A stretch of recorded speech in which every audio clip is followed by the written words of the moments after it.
We are back with our Is It Safe series, and this time we will feature a place which you could say is well off the tourist trail at the moment. Unlike the other countries we have visited so far in this series, Russia, Mexico, and China, Syria will not likely be on your travel itinerary for your next vacation. The reason for that, as you well know, is the ongoing conflict there. But people do travel there for sightseeing, despite government warnings, and some of those people report having a great time with very friendly hosts. Can you bypass the conflict, the war zones, and have a wonderful pain-free trip to Syria? That's what we'll find out today. In this episode of the Infographic Show, is it safe to live in Syria? Okay, so first of all, you need to know that prior to the Syrian civil war that started in 2011, the country was quite a bustling tourist hub.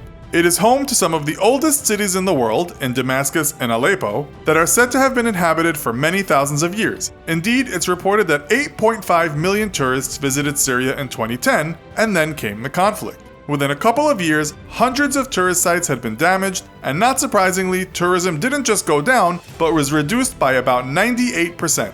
In its tourist heyday, most people didn't worry about their safety on their Syrian holiday, but that's all changed now. If you check out the website Numbeo, which gathers feedback from people who have visited certain countries, Syria doesn't score very well on the safety scale. In fact, the crime rate in all categories, theft, violent crime, etc., is given a high rating. It received one moderate rating for people using or dealing drugs. We must add here that there were only 79 contributors to the survey, a reflection of Syria's few foreign visitors. You won't be too surprised that Western governments don't exactly promote Syria as a tourist destination. The US Department of State tells its citizens in no uncertain terms not to travel to Syria under any circumstances. This is the first sentence of the first paragraph on its website addressing visiting Syria. No part of Syria is safe from violence. Kidnappings, the use of chemical warfare, shelling, and aerial bombardment have significantly raised the risk of death or serious injury. The British Foreign and Commonwealth Office tells almost exactly the same story, which again isn't surprising given the US and the UK are so devoutly politically aligned. It talks about attacks that could virtually happen in any part of the country and states in which Westerners, including British people, have been kidnapped.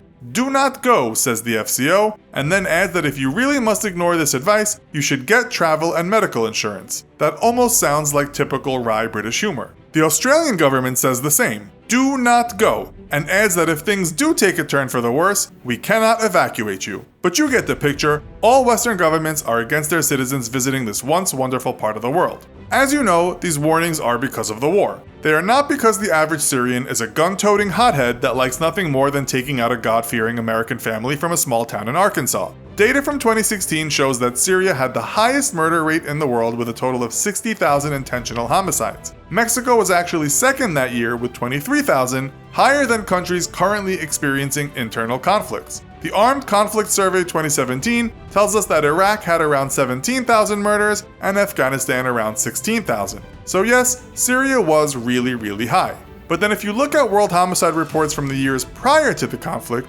Syria has very few murders. In 2010, the total was 463, while in 2004, it was half that. Many of those murders were apparently domestic disputes that got out of hand. Prior to the current conflict, when Syria was painted as a very tourist-friendly destination, it was still well known that extremists posed a danger to the region. As for regular crime, the site states, Syria enjoys a relatively low crime rate due to strong cultural mores against property crime and to the pervasive police and security presence throughout the country. The few incidences that did occur over the years leading up to 2010 were almost all related to Western women being harassed or assaulted by Syrian men. This is not uncommon in any country that may have what some people perceive as oppressive strictures on women and their sexuality. Often, if Western women show too much of their body, according to cultural propriety anyway, some men may see this as being overtly daring or rude or suggestive. So when we talk about safety, on top of conflict, women should be aware that there may be some danger in walking down the street dressed in a skimpy tank top and those jean shorts where the pockets hang out. In fact, you really shouldn't do that. Syria is not known as a progressive country in terms of gender equality. The Social Institution's Gender Index writes, Syrian women also face strong pressure to conform to prevailing social norms regarding acceptable female behavior in order to ensure that the family's honor is upheld. Okay, so we have an ongoing war, but regular crime is low except for some violence against women. As a tourist, however, it would be unlikely that you got involved in a domestic tangle. Syria has rebels, but it doesn't have the kind of criminal gangs that plague some cities in the USA or UK. If it weren't for the war, Syria would be very safe. But there is a war, and we can't ignore that. So, what about the people that still go there in spite of all the warnings? If you want to get to Syria, you should know a few things. Israelis are not allowed in, and you probably won't get in if you have an Israeli stamp in your passport. You will have to apply for a tourist visa if you want to stay a while, but if you cross over a land border, you can get 15 days. You'll have to check if you can cross at the border, as they have been closing down as of late. People from Malaysia, Turkey, and Iran don't need a visa at all. If you are American, you must apply at the Syrian embassy in Washington, but any other nationalities can apply anywhere in the world. If you want to fly into Syria, you have very few choices, as just about every country in the world no longer has flights into the country. We are told you can still fly directly into Syria from Iran and Algeria. Okay, so now that you know how to get there, what did others think who visited? Looking at the website Quora, when someone asked if Syria was safe, one response came from a Western traveler. He said, "Yes, it is really safe in terms of day-to-day living, but then again, one rocket could ruin your life." One student at Damascus University said this in 2018, "Dude, I've been here in Syria for the whole conflict from 2011 till today while I am typing this comment. So far, Latakia, Tartus, and the Syrian coast in general is normal life and there is no war at all." He said the beaches are packed, the restaurants are full, the snowy mountains are still beautiful. He believes it's safer than it was, and he thinks the conflict is coming to an end. In fact, the press had a field day in 2018 when Syria's ambassador to Spain, Milad Atiyeh, said the war was just about over and tourists should go to the country. Even before people started saying Syria was a bit safer, itinerant and perhaps daring bloggers traveled there anyway. One guy who calls himself the Unusual Traveler said he traveled along the world's most dangerous road in 2017, which was the Salamiyeh Ithria Qanasir road to Aleppo.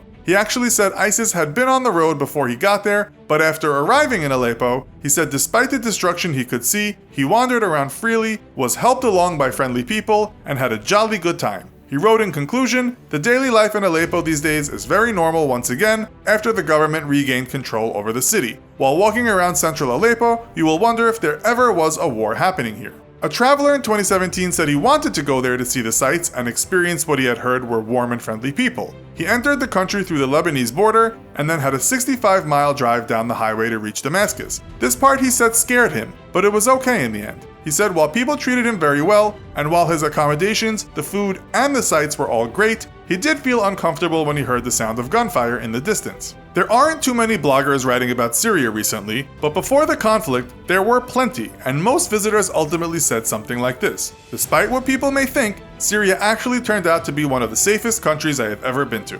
Okay, so this might be hard to conclude. How safe is Syria? Well, we think we know enough from what others have said to firmly state that the Syrian public, when you visit, will be friendly, and you should not face many dangers at all. The risk, of course, if you are coming from the border, is traveling down those dicey roads where ISIS might be hiding. Governments are still telling you not to go under any circumstances, but some of those that have gone have said it is very safe. As a traveler, you must stay within places where the government has full control, which seems just about everywhere right now. From what we can see, in terms of facing violence, getting robbed, or scammed, Syria would be safer than any of the countries we have featured thus far: Russia, Mexico, and China. Again, be aware of local customs and what you wear, lest you attract negative attention, but because there is still a small risk of you being blown up by a bomb or kidnapped when traveling in some parts of the country, we have no choice but to put Syria behind those other countries. Maybe this will change in the near future. Right now, our safety index goes like this: China, Russia, Mexico, and then Syria. So, what do you think? Would you ever consider visiting Syria, or would you not go anywhere near that place right now? Let us know in the comments. Also, be sure to check out our other video called "Is It Safe to Live in Russia?" Thanks for watching, and as always, don't forget to like, share, and subscribe. See you next time!